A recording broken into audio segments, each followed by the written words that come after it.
everyone, today we're making homemade chicken broth, perfect for soups, sauces, and gravies. And once you make it yourself, you'll never go back to store-bought stuff again. We'll start off by browning the chicken bones in some olive oil. Then add in one large onion that's been quartered, 3 medium carrots that are cut into 2-inch pieces, 4 celery stalks cut into 2-inch pieces,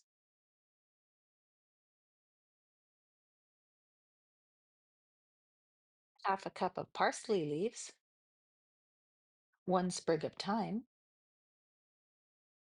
1 bay leaf, 4 black peppercorns, 1 teaspoon of salt, and 8 cups of water.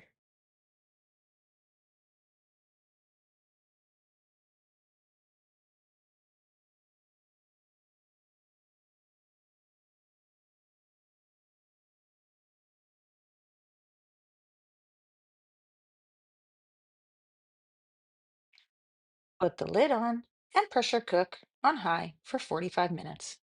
And when it's finished, let it naturally release.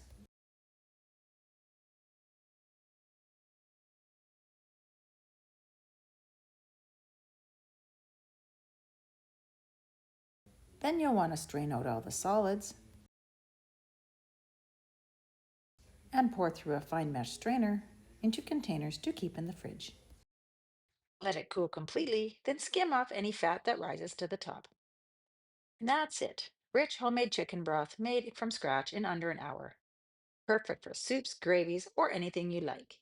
If you found this helpful, give it a thumbs up, hit that subscribe button, and check out my other videos. See you next time.